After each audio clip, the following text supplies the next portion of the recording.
A drunk man sold his daughter for 2 bottles of whiskey, calling her worthless and deaf. The rancher who took her in would soon learn she heard everything, and remembered even more. The wind carried the stink of spilled whiskey and sweat as Eli stepped off his horse at the old trading post. The sun sat low in the sky, casting long shadows over the dirt lot scattered with broken crates and idle men nursing bottles. He hadn't come for trouble, just nails and tobacco, but the scene near the saloon door made his jaw tighten. A man, half collapsed on a whiskey barrel, waved a bottle with one hand and gripped the wrist of a girl with the other. She looked maybe 14, maybe older, but too thin for either. Her hair hung in oily clumps around her face, and her dress was stained, torn at the hem. She didn't cry, didn't fight. She just stood there, still as wood, staring at nothing. "Won't talk. Can't hear.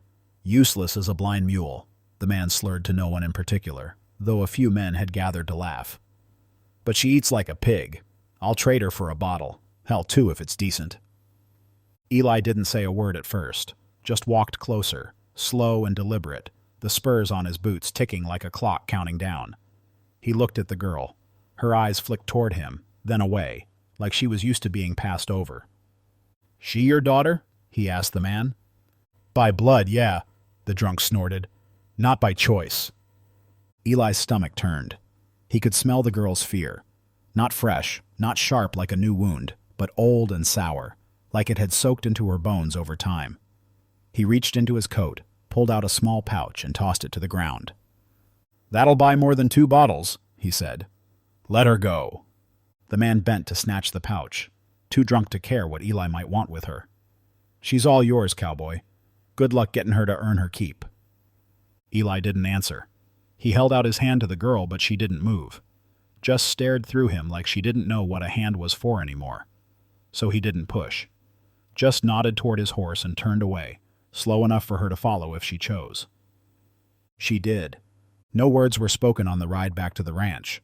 She sat behind him, light as air, her arms not even wrapping around his waist.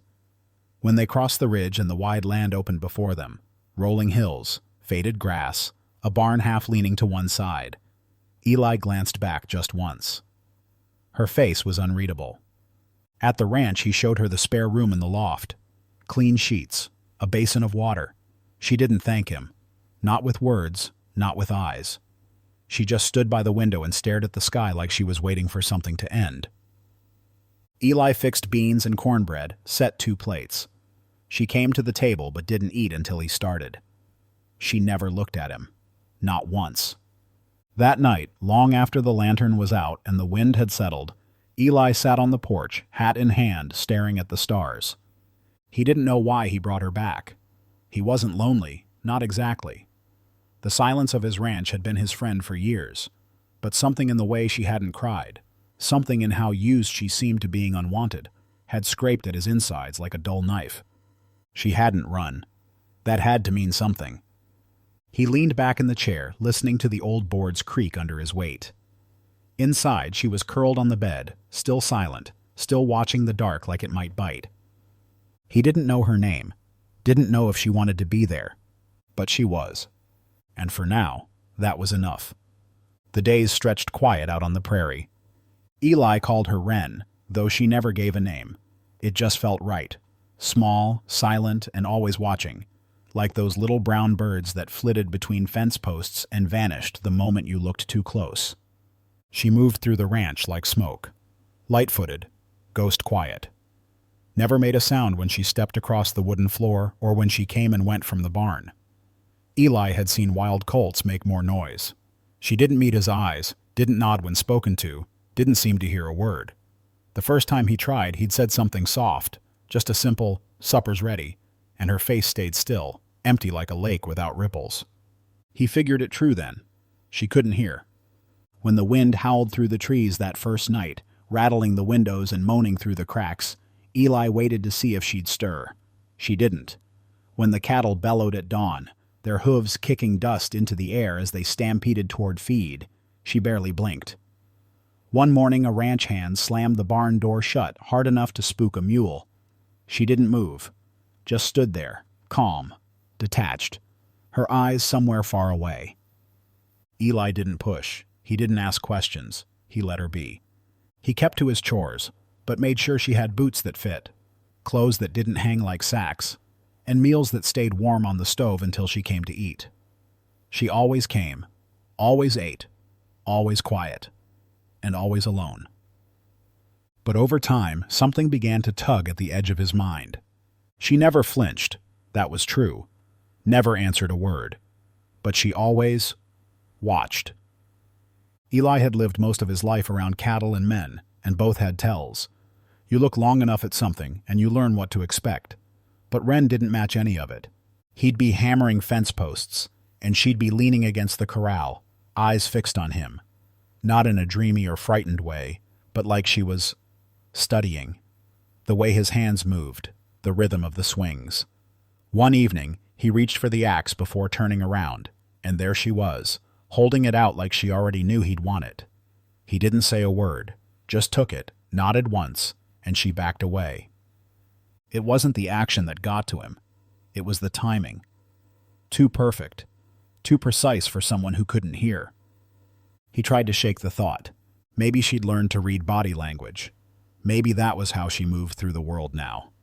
Still, there were times she seemed to react before he even made a move, like she'd already guessed what he was going to do. One night, thunder rolled heavy across the hills. The sky cracked open in silver forks, and the rain slammed down like punishment. Eli stepped out to check the barn doors, and in the flash of lightning, he saw her standing in the middle of the porch, still as a tree. Her hair was soaked, her arms folded tight across her chest, but her face wasn't scared. Wasn't anything. He asked if she was all right. No answer, so he stepped past her, opened the door, and motioned for her to go inside. She turned, walked in ahead of him. That was all. Later, by the hearth, as the storm roared outside, Eli watched her from his chair. She sat cross-legged on the floor, near the fire, staring into the flames like they were telling her a secret only she could understand. He wondered then what it cost a child to go so quiet. What a father had to do to shut down a soul that young. Whatever it was, it left scars deeper than any bruise. Wren didn't speak, didn't flinch, didn't ask for comfort. But she watched him, always watched him. And somehow, that silence spoke louder than words. The days rolled on with the rhythm Eli had always known, slow, steady, and built on chores that didn't care much if a man was tired or lonely. The sun came up, the animals needed feeding, fences sagged and had to be fixed, and water troughs filled. Life on the prairie wasn't fast, but it kept your hands moving and your mind from wandering too far. Wren stayed close. Not in a clinging way. She didn't speak, didn't ask, didn't interrupt, but she followed him from one task to the next, like a shadow that had taken on shape. She sat on fence rails while he hammered posts into dry ground. She lingered near the barn while he brushed down the horses. She watched from the edge of the field as he rode the perimeter, keeping an eye out for strays. The ranch hands noticed, of course. Men like that always did. "Looks like the boss picked up a broken pup," one snorted while they were watering the herd. "Ain't even barkin'." Another laughed, nudging his friend. "Maybe she's good luck. Fence ain't fallen since she got here."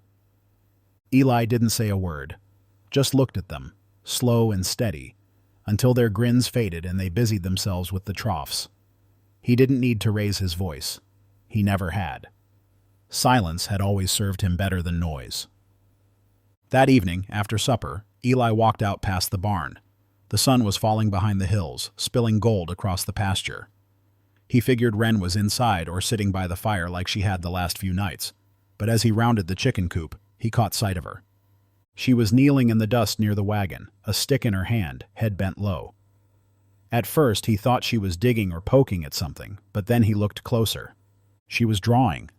Not just idle scratches or shapes, but real things. A horse, mid-gallop, its legs curled under like it was flying. A fence line with shadows stretching behind it. And a bird, wings spread, feathers caught in some unseen wind. It wasn't perfect, not polished, but it was clear. Alive. Eli stood there for a while, watching her. She didn't know he was there. Her face had changed, just slightly, her brow soft, her lips parted, her eyes following every movement of her stick like it mattered more than anything else in the world. He cleared his throat gently. She froze. Then, slow and calm, she dropped the stick and brushed the dirt with her palm, smearing the drawings out of sight. She didn't look at him, just stood and walked back toward the house without a word. Eli stayed behind, looking at the fading lines in the dirt. There was more to her than silence and stares. A whole world, maybe, trapped behind whatever wall she'd built to survive. That night, as he sat on the porch with his coffee, the crickets singing low in the grass, he wondered how long it would take for her to show him that world again, and if she ever would.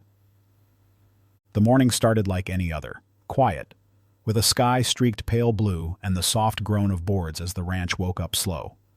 Eli had just come in from checking the fence line, his boots caked with dry mud, his hands rough from wire. Inside, the kitchen smelled like coffee and cornmeal.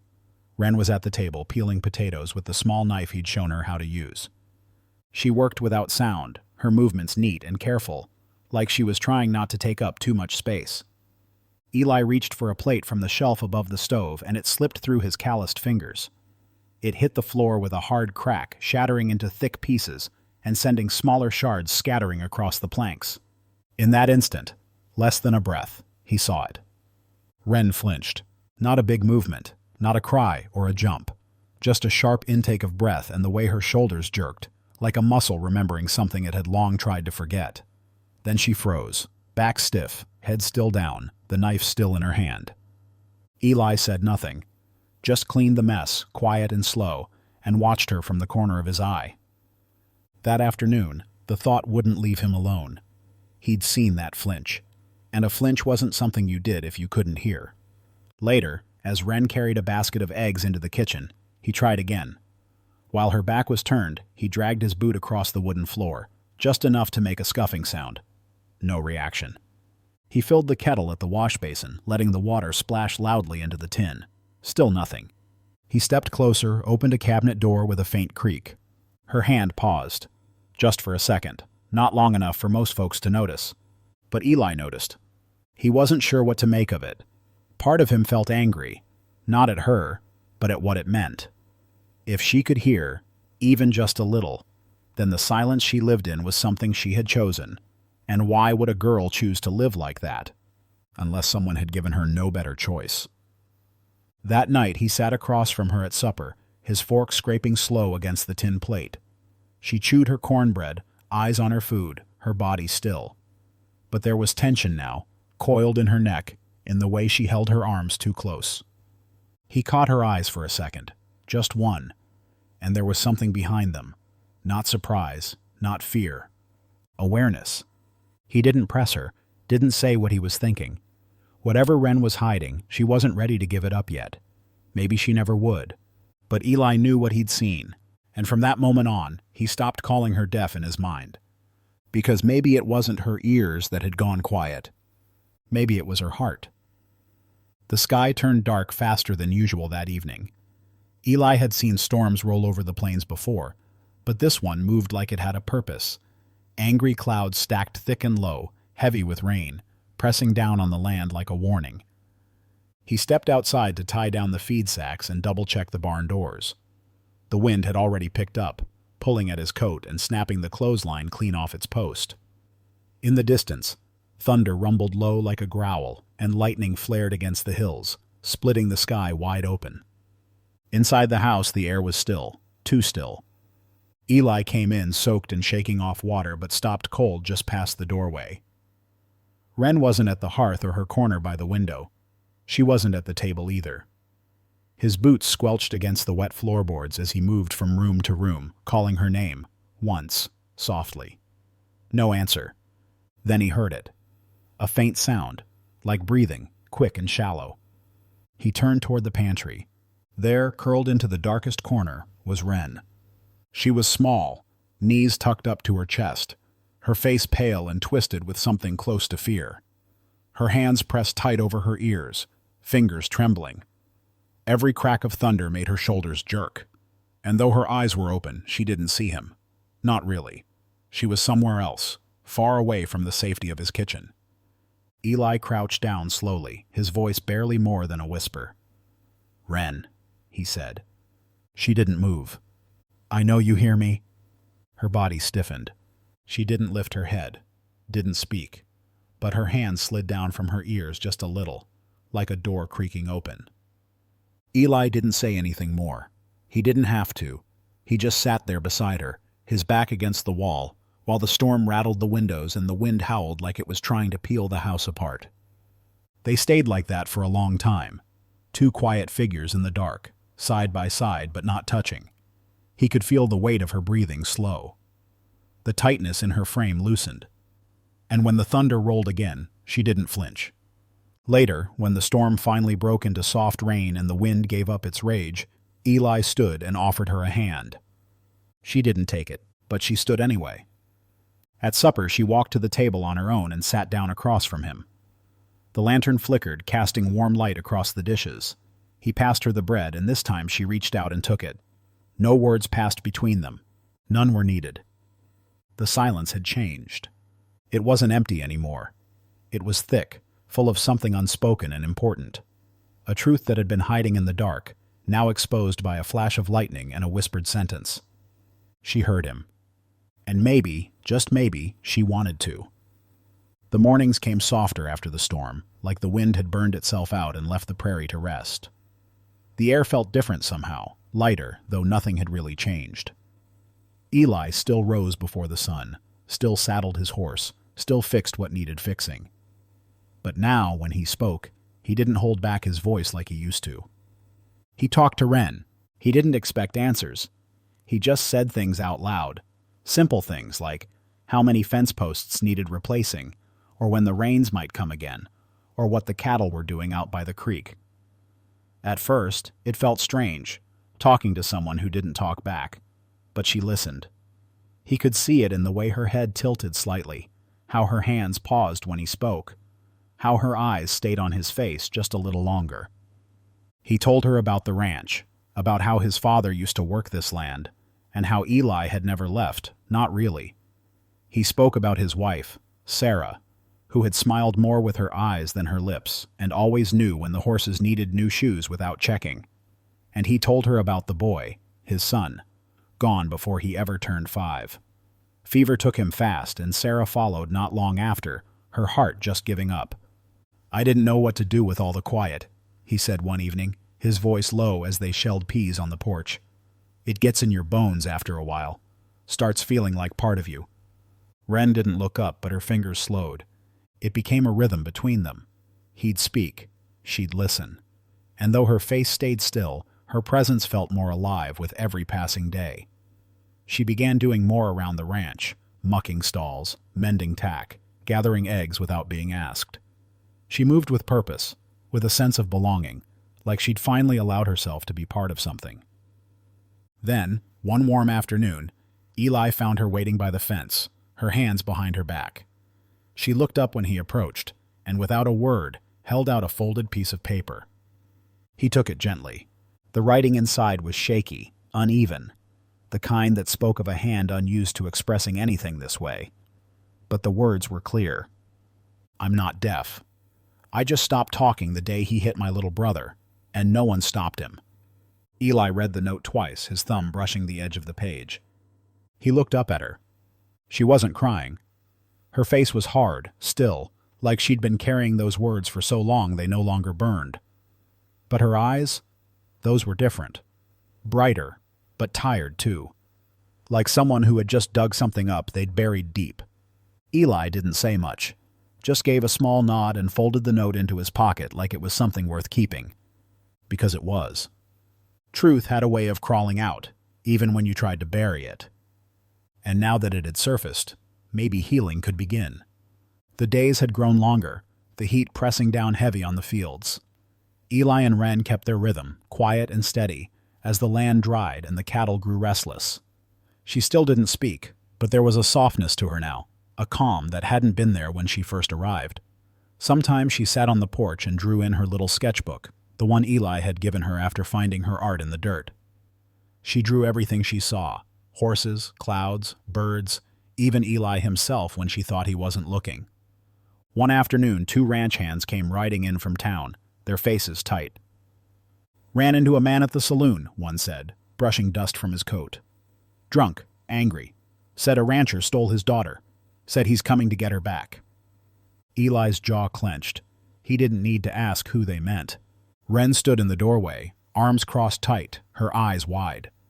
She hadn't heard the words, but she knew. Fear came off her like heat from a stove, rising quick and silent. Eli didn't say much, just told the men to lock up the tools and check the barn doors. That night he didn't sleep, sat with his rifle near the window, eyes on the fields, watching the wind bend the grass. The fire came fast. It started just after midnight, a bright burst of orange against the black sky. Flames climbed the barn walls like they'd been waiting for the right moment. The horses screamed, panicked inside. Eli didn't hesitate. He ran through the smoke, flung open the stall doors, shouting the animals out. Fire bit at his arms and heat slammed against his face, but he kept moving. He had almost made it out when he saw the small chest near the workbench. Wren's sketchbook and drawings, the ones she kept like treasure. He grabbed it, but a beam above gave way and caught his shoulder, knocking him hard to the ground. That's when he heard it. His name. Not a whisper. Not a breath. A scream. "Eli!" He looked up, dazed, through smoke and pain, and saw her in the doorway, silhouetted by firelight, her eyes wide and shining. She ran to him, dragged him out with strength he didn't know she had. They collapsed in the dirt, coughing, trembling. And he realized then, she hadn't just hidden her hearing. She had hidden herself. Until now. The barn still smelled of smoke days after the fire, though the flames were long gone. Eli's shoulder was wrapped in linen, stiff and aching, but he still rose with the sun. Wren had been quiet since the fire, not the same kind of quiet as before, but a deeper one, like something sacred had been cracked open and needed time to settle. She stayed close to him now, helped with feeding the chickens and brushing the horses, always with a steady hand. When he caught her humming once, soft, low, almost without sound, he didn't say anything, just smiled to himself and kept hammering fence boards. The sheriff came on a Thursday. Dust trailed behind his horse as he rode in, a deputy close behind. He didn't bother tying up, just swung down and adjusted his coat like he already had the law on his side. He nodded once at Eli. "We got a report. Says you've got a runaway girl. Her daddy's been stirring up trouble in town." Eli didn't move from where he stood by the corral. His rifle rested easy in his arms, not raised, not threatening, just present. "She's not a runaway," Eli said. "She was sold, like a sack of grain." The sheriff squinted. "That ain't how her father tells it." "That man's no father." They stared at each other, wind tugging at their coats. The deputy shifted in his saddle, watching. Then Wren stepped out from the house. She was barefoot, hair loose, her dress still dusted with ash from the fire. She walked slow, steady, until she stood beside Eli. Her hands were at her sides, but her chin was high, her voice clear. "I'm not his," she said. "He sold me. He lost me. I belong to no one but me." The words hung in the air, stronger than any gunshot. The sheriff looked at her for a long moment, something changing in his eyes. He didn't ask for proof. He didn't need to. "All right," he said finally, nodding once. "I didn't see anything worth taking back." He turned and mounted his horse. The deputy followed without a word. Dust rose behind them as they rode off. Eli looked at Wren. She didn't speak again. She didn't have to. From that day on, they worked side by side, not as caretaker and guest, not as rancher and rescued, but as two people who had chosen to stay. The summer sun had softened. The wind felt kinder now, brushing through the tall grass like fingers across a page. Mornings came slow and warm, with birdsong and the smell of fresh earth. The fire-blackened barn had been half rebuilt, stronger than before, and Eli's shoulder, though still sore, moved well enough to lift hay and swing a hammer. Wren had found her own rhythm. She moved through the ranch with quiet confidence, never asking permission, never needing to. She rose before dawn, gathered eggs, fed the chickens, swept the porch.